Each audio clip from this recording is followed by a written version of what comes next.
Assalamualaikum warahmatullahi wabarakatuh. Kembali lagi bersama kreator amatir.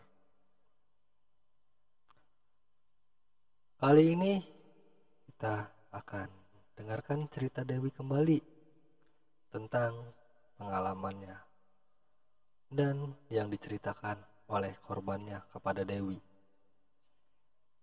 Sebelum kita lanjut, seperti biasa nih, saya mohon dukungannya ya untuk teman-teman semua.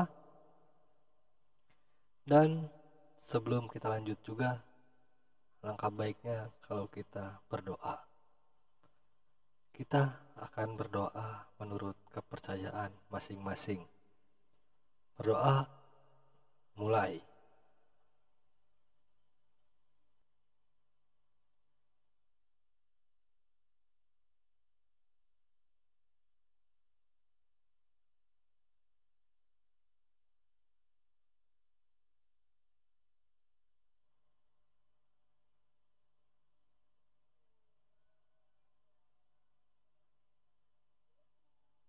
Berdoa selesai. Inilah dia ceritanya. Kita lanjut akan kejadian tadi siang di tempat dekat kos yang akan ditempati oleh Kak Susi. Sebenarnya kejadiannya sudah lama, Kak. Dia juga pernah datang ke aku. Namun waktu itu aku belum siap membantunya apabila dia masih memiliki dendam. Namanya Yuni, berumur 25 tahun, meninggal karena kekejaman sang suami. Yuni pun bercerita padaku waktu itu. Ceritanya seperti ini, Kak. Jauh sebelum tragedi ini, aku sudah setiap hari disiksa oleh suamiku. Bahkan hinaan dan pukulan sudah menjadi makanan sehari-hari. Tepat sehari sebelum kejadian itu, aku sedang merasakan sakit di sekujur tubuhku akibat perlakuan dan penganiayaan yang dilakukan oleh suamiku setiap hari. Namun suamiku gak mau tahu apapun yang aku rasakan. Apabila dia nyuruh sesuatu, harus cepat dituruti. Kalau tidak, tangannya yang berbicara. Walaupun kondisiku sudah memar-memar, tapi tetap saja tangannya gak mau berhenti memukul. Bahkan para tetangga yang melerainya pun tak luput kena amarah, bahkan sampai mengancam tetangga yang hendak menolongku. Waktu itu keadaan hujan lebat, namun suamiku meminta aku untuk membelikan minuman keras. Dia tak mau tahu apapun kondisi dan situasinya, keinginannya harus segera dipenuhi. Lalu dengan terpaksa kulangkahkan kakiku keluar rumah untuk membeli minuman keras yang diminta oleh suamiku. Walaupun hujan sangat deras, aku tetap berjalan tanpa payung, tanpa jas hujan juga. Setelah sampai, namun suara gemuruh dan petir sesekali menyambar. Pemilik warung itu memintaku berteduh terlebih dahulu dan aku pun mengiyakannya. Dikarenakan aku pun mulai merasakan badanku menggigil kedinginan. Dan istri pemilik warung itu pun menangis meratapi nasibku yang seperti ini. Andai ada pilihan lain, aku pun ingin berpisah dengan ucapku dalam hati. Karena tak tega melihat ibu warung itu, aku putuskan untuk pergi pulang. Walaupun keadaan masih hujan, aku terus berjalan. Setelah sampai di rumah, bukannya berterima kasih, aku malah dimaki-maki dan sesekali suamiku memukul. Aku pun tak berdaya, suaraku seakan habis karena teriak dan menangis kesakitan. Ku coba bangkit, namun tubuh ini tak berdaya, seperti tak ada tenaga untuk berdiri. Sepanjang malam, aku harus menjadi pelampiasan amarah suamiku. Sampai tiba saatnya aku kehilangan kesadaran karena beberapa hari ini aku belum makan makanan ringan ataupun memakan nasi. Kekejaman dan kemarahan suamikulah yang jadi makanan setiap hari. Namun setelah sadar, aku pun mulai jadi pelampiasannya lagi. Beberapa benda tumpul pun sudah menimpa tubuhku. Dan terakhir kalinya aku merasakan tubuhku seperti ada benda tajam yang menyayat leherku. Dan seketika aku lemas dan aku keluar dari jasadku dan memperhatikan suamiku. Apa yang akan suamiku lakukan selanjutnya? Ternyata aku dimasukin ke dalam karung besar dan diseretnya aku, kemudian aku dilemparkan ke sebuah sumur yang sudah tak terpakai. Aku pun yang melihat jasadku diperlakukan seperti itu seperti tak terima, dan timbullah hasrat untuk membalaskan perlakuan suamiku itu. Namun bagaimana caranya aku pun tak tahu. Lalu ku masuk kembali ke dalam rumah dan memperhatikan kelakuan suamiku. Namun aku belum juga dapat cara untuk membalas sakit ini. Lalu aku putuskan keluar rumah untuk meminta bantuan kepada warga. Namun bukanlah pertolongan. Yang ada, warga tersebut malah berlarian ketakutan melihatku dari kejauhan. Tak sedikit orang yang menanyakan keadaanku pada suamiku, namun suamiku menjawab kalau aku lagi sakit dan dirawat di rumah kedua orang tuaku di desa lain.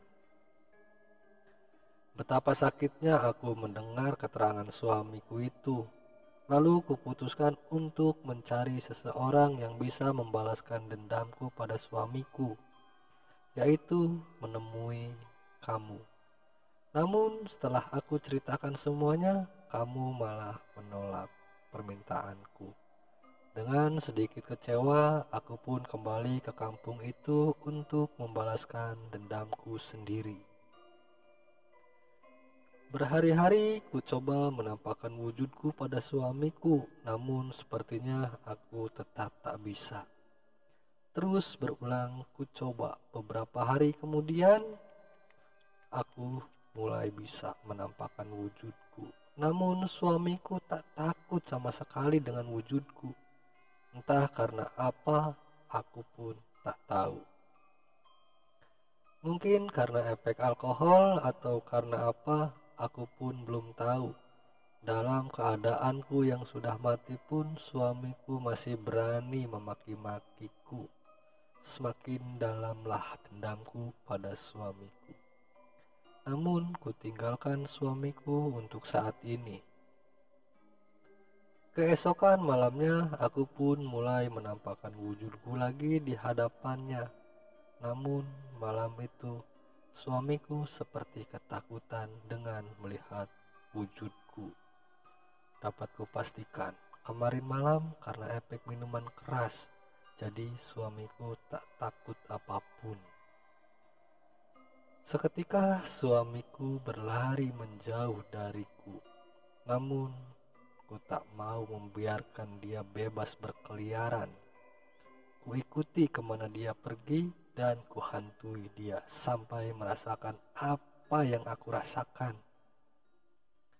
Sampai tiba saatnya suamiku tersiksa dengan terorku dan menjadi kehilangan akal alias gila. Dan pada saat itulah aku tuntun dia ke jalan yang sangat ramai lalu lalang kendaraan. Dan akhirnya suamiku mati dengan tertabrak sebuah mobil truk dan terlindas. Dan saat itu pula aku tersenyum puas.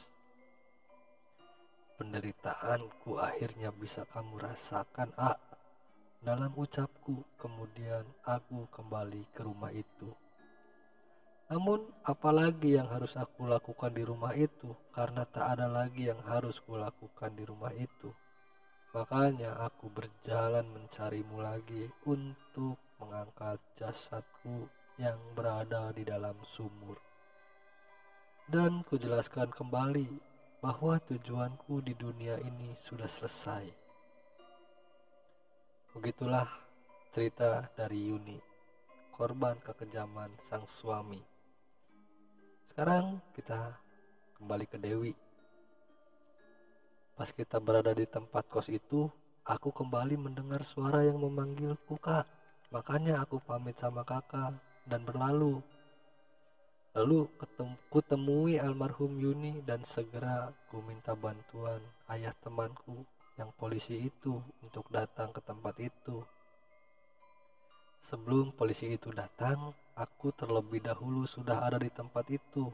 Namun beberapa warga menghampiriku dan menanyakan maksud kedatanganku.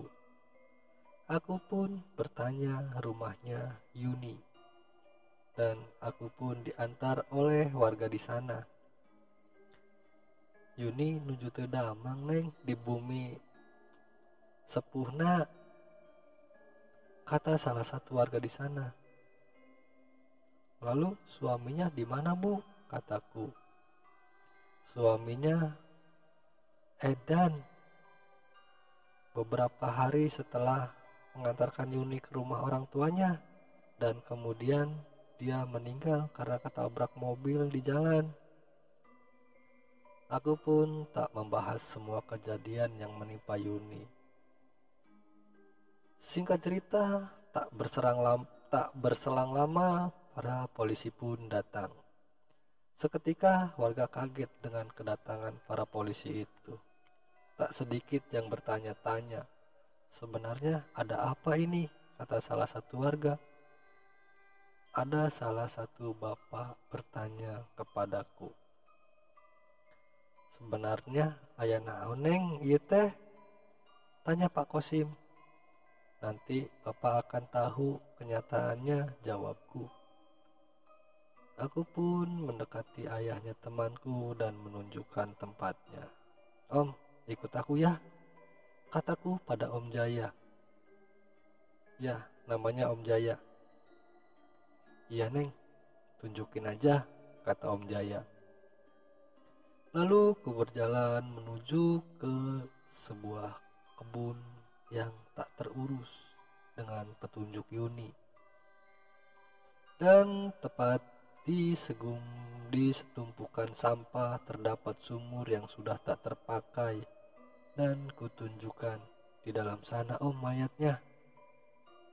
Lalu Om Jaya memerintahkan anggotanya mengevakuasi mayat tersebut. Hah? Mayat? Mayat? Mayat siapa yang ada di sana? Beberapa orang mempertanyakannya. Aku jawab, itu mayat Yuni yang dianiaya dan disiksa dan dibunuh oleh suaminya. Dan satu hal yang harus kalian tahu, apapun yang dikatakan suaminya semuanya bohong, supaya kasus ini tidak tercium warga, jawabku.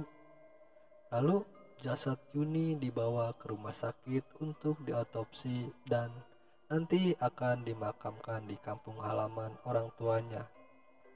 Beberapa warga dimintai keterangan tentang keluarga Yuni dan minta alamat orang tuanya Yuni. Aku pun diminta keterangan, namun aku menolak karena aku harus menemui Kak Susi di tempat kos tadi. Dan akhirnya kulakukan hal yang sama di tempat kejadian dengan tangan Yuni yang memegang pundakku.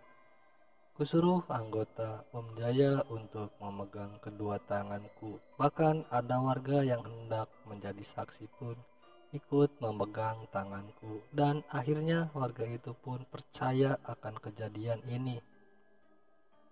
Dan warga pun mengizinkan aku pulang dan berterima kasih padaku karena sudah membantu mengungkap kekejaman suaminya Yuni. Lalu aku pun pulang dan menemui kakak. Makanya saat aku datang, aku terengah-engah karena takut kakak nungguin aku.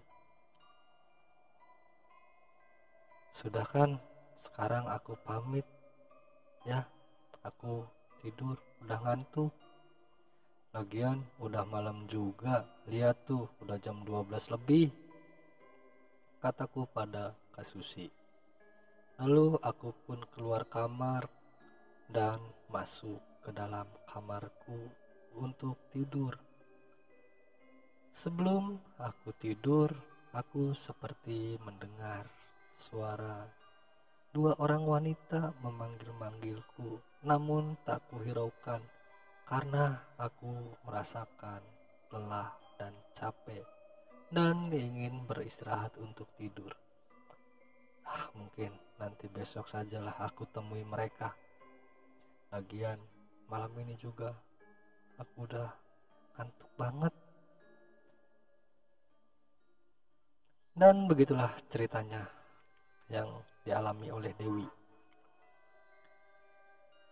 Untuk teman-teman semua, apabila teman-teman suka dengan ceritanya, silahkan tinggalkan jejaknya dengan cara klik subscribe, like, komen, dan juga share ke media sosial teman-teman semua ya, untuk membantu